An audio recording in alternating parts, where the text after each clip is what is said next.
Hey everyone, Anders here with another video. Today we are going to go over the Black Desert Global Lab updates this week. In this one we had several changes to class balance. According to the notes, they have adjusted the AP stats gained through skills, both passive and active. This change aims to bridge the gap in Monster Zone entry requirements caused by varying skill effects, even when characters have the same gear score. While they aren't completely removing these stat differences, as some classes rely on high AP, while others utilize all damage reduction effects, they have narrowed the gap to ensure smoother progression while preserving class identity. This update also includes a reduction to the PvP applied AP for Scholar and Awakening Wizard. Next, they are removing the extra damage to guard gauge from all skills. Shield classes like Succession Warrior and Succession and Awakening Valkyrie possess high defensive efficiency. Their forward guard not only reduces incoming guard gauge damage, but also grants immunity to CC from the rear, making them difficult to counter without a grapple. To address this, they previously gave certain classes like Succession Corsair extra fixed damage to guard gauge. However, as subsequent balance patches lowered the defensive efficiency of those shield classes, this fixed damage value remained unchanged, making it nearly impossible for them to maintain their guard in large-scale combat. Consequently, extra fixed damage to guard gauge is being removed from all skills, including Succession Corsair. They will closely monitor shield classes in small-scale combat, such as Arena of Solare, and apply further adjustments if they become too dominant. Note that while Succession Corsair loses its guard-breaking specialty, it retains the no guard gauge recovery effect to maintain its advantage against forward guard. Finally, they have implemented class-specific balance patches. These changes are designed to reinforce unique playstyles, compensate for shortcomings, or tone down overperforming classes. Any class that received a boost in passive AP has also had their damage multiplier tweaked so as to more or less keep their current damage output the same in both PvE and PvP. There are some exceptions, like Succession Warrior for example, with its prime counter skill that's had its all attack power increase when using skills change from plus 28 to plus 32 without any further changes to multipliers or ratios. For Valkyrie, the Breath of Elyon skill was updated to remove the Lancia requirement for when using a skill, apply the super armor effect to yourself and surrounding allies for 3 seconds, part of that skill effect. Its guard effect also has been increased to all damage reduced plus 30 for 20 seconds in both forms. In succession, the Heaven's Echo skill had the plus 30 damage reduction effect that applies to yourself for 60 seconds removed. An effect has been added that grants immunity to defense reduction effects for 20 seconds, and the effect of increasing all accuracy for yourself and allies for 60 seconds has been changed from plus 20 to plus 40. For the absolute version of that skill, they have changed the all accuracy increase effect for 60 seconds to apply only to yourself. Berserker had the melee attack power buff changed from plus 28 to plus 32 with no further changes to its multipliers or ratios. With Tamer, according to the notes, after successfully landing Soaring Kick in Awakening, Tamer can now stay focused on Awakening skill combos instead of having to switch to her low damage main weapon skills. Celestial Slam, for example, has the CC now in PvE only while gaining a forward guard during the skill. Soaring Kick, when used from Awakening stance, keeps you in the Awakening form. All-Round Spinner now links more quickly, and the magic AP buff from skills has been increased from plus 22 to plus 28 without any further changes to her skill multipliers or ratios. With Dark Knight, according to the notes, Awakening Dark Knight is defined by her ability to switch between melee and ranged combat. Adjustments have been made to give her more ways to respond to nearby enemies while maintaining her Awakening state. Camisylvia's Slash CC is now PvE only. Trap of Vidir has knockback on the first hit. Stamina no longer generates while using this skill, and they made it so that it can be linked while using Flow Darkness Outpouring. Soul Snatch now has a plus 50% critical hit chance effect. Flow Spirit Blaze now has a forward guard and additional camera rotation through the animation. Vidir's Dogma in Awakening has been changed so that the initial mana consumption is 20 and the consumption increases by 20 every 2 seconds when you consume mana. Lastly, for Dark Nebula, the all AP increase effect has been changed from plus 12 to plus 18. With Shai, according to the notes, previously Shai had no skills that could trigger down attack, since down attack is now required in high-end monster zones, such as Star's End and during the Olvia Academy combat courses. Some of her skills have been updated to include the down attack effect, improving her effectiveness in those situations. Quick 2 and Hop 3 have gained down attack, and the Atom Away all AP buff has been increased from plus 30 to plus 32. With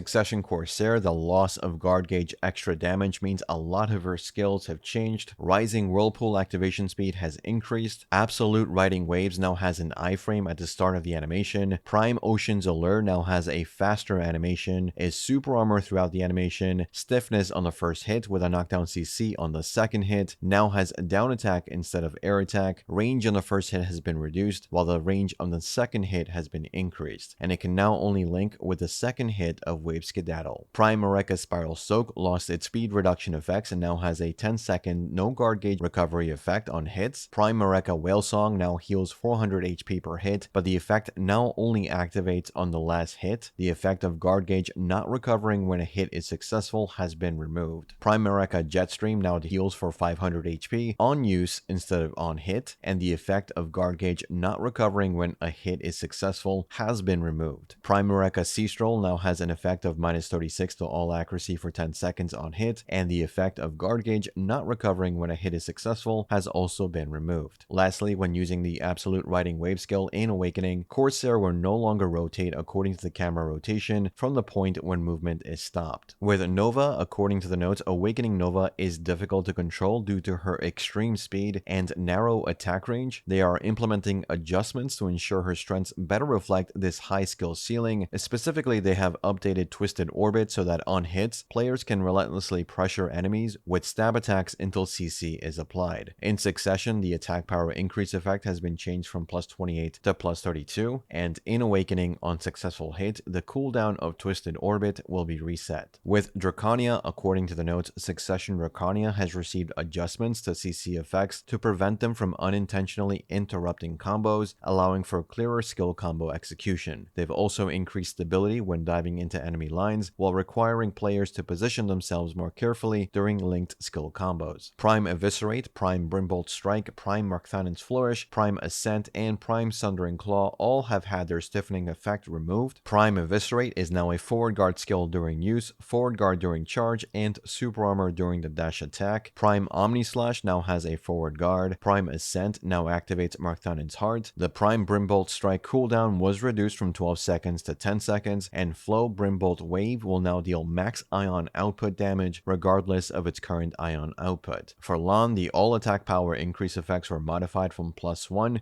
to +2 with no further changes to its multipliers or ratios. For Guardian, Prime Frostbitten Axe was changed from +2 to +4 to all attack power with no further changes to its multipliers or ratios. With Wukong, Celestial Nectar and the Wukong's Hair effect has completely changed. The effect of rushing to a target while the Wukong's Hair effect is applied has been removed, and when a player acquires a skill, it has been changed to be applied permanently regardless of the Wukong's Hair effect. Tosita's Gourd and Impale in the Buddha state now apply the Wukong's Hair effect when hitting an enemy. Hold It and Stretch in the Buddha state and under the Wukong's Hair effect will now have the clones attack nearby enemies with a stiffness CC. Regardless of whether the Wukong's Hair effect is applied, you now summon a clone when using Tormenting Spike. Upheaval and Heaven's Pivot, Pierce and Extent now always have knockback on successful hits. For Deadeye, the all attack power increase effects were modified from +1 to +2 with no further changes to its multipliers or ratios. And lastly, we have Seraph. According to the notes, in large-scale combat, Seraph has been able to consistently pressure the enemy flanks thanks to her high mobility. However, with the addition of skill enhancement Rabam skills, its intended weakness, which they say was limited to the ability to inflict damage while maintaining defensive effects, has now faded. Currently, the class can deal damage while staying protected and mobile. To address this, they're adjusting the class to preserve its burst mobility while making it harder to sustain mobility indefinitely. The stamina consumption when consecutively activating Vanguard Chase with the Dauntless Will skill effect has been increased from 50 to 100. Stamina consumption has increased from 75 to 200 for Impelling Thrust and Sacra Impelling Thrust. Stamina consumption increased from 150 to 200 for Impelling Surge and Sacra Impelling Surge. Horizon Slash and Sacra Horizon Slash no longer restore stamina while using that skill, and Purga Unveiled Enmity can now be used during cooldown. However, Purga Sanguine Heart will not be activated when used during the cooldown. For the full list of changes, I'll link the patch notes in the description, or you can go to our Discord for the link and summary of the notes. For the rest of the changes in this patch, we have the inland fishing revenue changes. According to the notes, as part of their efforts to improve inland fishing revenue, prize catch fish have been added to the inland regions of Valencia and Grana. This update aims to balance fishing profits across a wider variety of regions. They will continue to monitor the situation closely and may implement further adjustments as needed. Prize fish that were caught somewhat excessively in Heidel and Calphion have been nerfed. The chance of Piraruku appearing in the Heidel area has been reduced by about 39%. The chance of seeing the Ranchu and White Crucian Carp in the Calphion region has also been reduced by about 37%. You can now graduate from Olvia Academy starting on the 12th. Medals of Honor changes are also coming according to the notes as announced in the January 15 update. Resplendent Medals of Honor, which are no longer obtainable due to the Node War revamp, will be deleted and replaced with event reward seals. Please note that the Vitality Tonics previously exchangeable with these medals will also be deleted to streamline Node and Conquest War content as their current utility is low. You'll get 9 million silver per tonic and 300 event reward seals per Resplendent Medal of Honor. Any glorious versions of perfumes you have will be reverted to their original version and you'll get 9 million silver as a bonus compensation. Fragments of Origin can now be sold to NPCs, which is a nice change. For Monster Zone changes, according to the notes, the Orbita Light buff obtained while grinding at Orbita Castle was designed to speed up combat by increasing critical hit damage, attack speed, and casting speed. However, the DP decrease effect often posed an unforeseen threat to a player's survival, so they've adjusted the buff effects so you can now enjoy a safer PvE experience without the added risk. Effectively, they've removed the -30 defense reduction effect. For quest changes, according to the notes, objectives for certain Olvia Academy quests have been adjusted for easier completion. Additionally, for alchemy and cooking lessons where materials are provided via quests, they've implemented an improvement where even if a small amount of material is accidentally lost or consumed, you will still be able to complete those quests. The Rare Hammer selection box, which was previously displayed in the completion rewards tab of the challenge menu, even if the conditions were not met, has been changed to allow you to now check that challenge in the objectives tab. For mounts, according to the notes, they've been closely monitoring our feedback following the changes to the mount level up system. In today's update, they've improved the stable and mount information UI to display level up progress immediately without needing to actually press the level up button. They've also added a function to reach max level in one go. They added help at the bottom of the party or platoon finder and recruitment registration UI. And lastly, for system changes, according to the notes, previously when forming or applying to a party or platoon with specific level or stat requirements, you had to be online with a character that actually met those conditions to apply. They've now improved this system so that as long as any character in your family or account meets the requirement for that party or platoon, you can apply and register regardless of your current character. An automated feature to continuously acquire items has been added to the roulette style UI that allows you to acquire items with a specific chance on opening, so the opening Matryoshka boxes will now be less of a hassle. They've also added the ability to automatically place items in your family and enhancement inventory. And that's all for the Global Lab updates this week. Reminder, next week we have the Pearl Abyss Q4 earnings report, so expect a video going over how the company is doing in anticipation for their Crimson Desert release next month. So far, their stock price has been on an upward trend in the past month, so we'll see what they have to say next week. Like and subscribe if you want to see more videos like this, and as always, thanks for watching, thanks for listening. I'll see you all in the next one.